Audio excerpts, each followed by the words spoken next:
اللہ رب العزت نے ارشاد فرمایا فَاسْأَلُوا أَهْلَ الذِّكْرِ، بس پوچھ لیا کرو اہل ذکر سے، پوچھ لیا کرو، بولیے اہل ذکر سے، ان کنتم لا تعلمون، اگر تمہیں کسی شے کا علم نہ ہو، اگر تمہیں کسی شے کا علم نہ ہو تو اہل ذکر سے پوچھ لیا کرو۔ پہلا نکتہ اس آیت کریمہ میں یہ اصول ہے، یہ قاعدہ ہے کہ جس طرح کا مسئلہ ہو اسی طرح کی شخصیت سے پوچھا جاتا ہے۔ آپ نے فقہ کا مسئلہ پوچھنا ہے تو کسی فقیہ کے پاس جاتے ہیں، آپ نے قرآن حفظ کرنا ہے تو کسی حافظ، بولیے قرآن کے پاس جاتے ہیں، آپ نے قرات کے قاعدے سیکھنے ہیں تو کسی اچھے قاری صاحب کے پاس جاتے ہیں، آپ نے علم سیکھنا ہے تو کسی عالم کے پاس جاتے ہیں، آپ نے ذکر کی بات کرنی ہے کسی اہل ذکر کے پاس جاتے ہیں، آپ نے فکر کی بات سننی ہے کسی اہل فکر کے پاس جاتے ہیں، آپ نے پودوں کے بارے جاننا ہوگا آپ اس کے پاس چلے جائیں جس نے MSc زوالوجی کیا ہے، وہ کہے گا بھئی میں تو جانوروں کے بارے میں جانتا ہوں، آپ اس کے پاس جائیں جس نے MSc باٹنی کیا ہے، وہ سبجیکٹ اسپیشلسٹ ہے، آپ اس کے پاس جائیں۔ تو ہر سبجیکٹ میں بھی اسپیشلٹی ہوتی ہے، ہر پرسنالٹی، ہر آئیڈینٹی، ہر ڈگنیٹی، ہر مشخص ذات کی بھی کوئی اسپیشلٹی ہوتی ہے، ہر دکان کی بھی اسپیشلٹی ہوتی ہے۔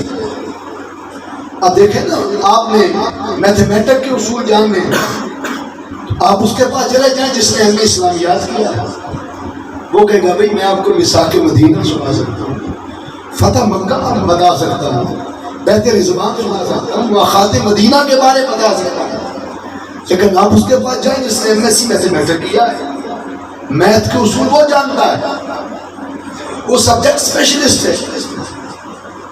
آپ گوشت والی دکان پہ چلے جائیں اور اسے کہیں بھئی 1 درجن انڈے دے دیں، ذرا بولیے مل جائیں گے؟ بولنا منع نہیں ہے، بولے مل جائیں گے؟ اگر نہیں بولیں گے پھر دعا کریں گے لائٹ چلی جائے۔ تو آپ انڈوں والی دکان پہ چلے جائیں اور انہیں کہیں بھئی 1 کلو سبزی دے دیں تو مل جائے گی؟ آپ نے دیکھا ہر دکان کی بھی اسپیشلٹی ہوتی ہے، ہر شخصیت کی بھی اسپیشلٹی ہوتی ہے، ہر سبجیکٹ کی بھی اسپیشلٹی ہوتی ہے۔ مسئلہ تھا علم کا، ان کنتم لا تعلمون، اگر تمہیں کسی شے کا علم نہ ہو تو بات بنتی تھی یوں، اللہ فرما دیتا فَاسْأَلُوا أَهْلَ الْعِلْمِ، علم کی بات اہل علم سے پوچھو، لیکن ارادہ تھا خالق کائنات نے فَاسْأَلُوا أَهْلَ الْعِلْمِ نہیں فرمایا، فرمایا فَاسْأَلُوا أَهْلَ الذِّكْرِ إِن كُنتُمْ لَا تَعْلَمُونَ، اگر تمہیں کسی شے کا علم نہ ہو تو اہل ذکر سے پوچھو۔ کیوں؟ اس لیے کہ ہر عالم ولی نہیں ہوتا، لیکن ہر ولی عالم ضرور ہوتا، ہر اہل علم اہل ذکر نہیں ہوتا، لیکن ہر اہل ذکر بولو اہل علم۔ یہاں عموم و خصوص کی نسبت پائی جا رہی ہے، ہر مسلم مرد مومن نہیں ہوتا، لیکن ہر مومن ذات میں مسلم ضرور ہوتا ہے، ہر نبی رسول نہیں ہوتا، لیکن ہر رسول، بولیے ذرا، نبی ضرور ہوتا ہے۔ اللہ رب العزت نے ندی نالوں کے پاس یا نہر اور دریا کے پاس نہیں بھیجا، ڈھاکے مارتے ہوئے سمندر کے پاس بھیجا ہے۔ خیرات علم کی نہیں ہے، لیکن اہل ذکر کے پاس بھیجا ہے، اس لیے کہ اہل ذکر بھی ہوتے ہیں، اہل علم بھی ہوتے ہیں۔ فرمایا تیری جس صدا کی بھی پیاس ہوگی یہاں آ کر بجھے گی اور تم تشنہ لب نہیں رہ سکو گے، اللہ رب العزت تمہاری پیاس ان کے در سے بجھا کے بھیجے گا۔ اس لیے فرمایا علم کی بات بھی اہل ذکر سے پوچھو، اس لیے کہ یہ آفاق میں گم نہیں رہتے، آفاق ان میں گم رہتے۔ نعرہ تکبیر، نعرہ رسالت، اور there is a big difference between two personalities, two identities and two dignities. دو شخصیات کی زندگیوں میں یہاں زمین اسمان کا فرق ہے. اہل علم منزل کا پتہ بتاتے ہیں جبکہ اہل ذکر بازو پکڑ کے منزل پر ہو جاتے ہیں. اللہ نے بتانے والوں کے پاس نہیں بھیجا, منزل پر بولو پہنچانے والوں کے پاس بھیجا. اہل علم کتابوں سے پڑھ کر یا کسی سے سن کر محبوب کی خبر بتاتے ہیں کہ میں نے پڑھا ہے محبوب کا بددعا کا مکھڑا ایسے تھا, میں نے کسی سے سنا ہے واللیل کی زلفیں ایسی تھی, میں نے پڑھا ہے مازاد قلبصر کی آنکھیں ایسی تھی, میں نے کسی سے سنا ہے ید اللہ والے گولے گولے ہاتھ ایسے تھے, میں نے پڑھا ہے حضور علیہ السلام کے لب و رخسار ایسے تھے, دندان مبارک کی چمک ایسے تھی, میں نے کسی سے سنا ہے محبوب کی چال ایسے تھی, ڈھال ایسے تھی, انداز ایسے تھا, تکلم تفکر ایسے تھا.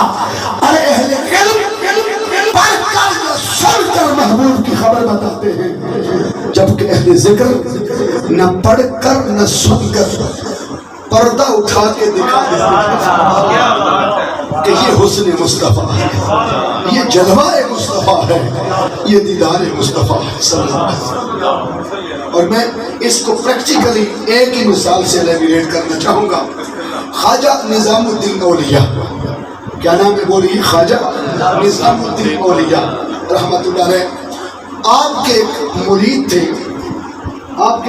تھے حضرت امیر خسرو, اور انشاءاللہ صفدر علی محسن صاحب انشاءاللہ وہ شب جائے کہ من بودم کے بھی 2 شعر ہمیں سنے.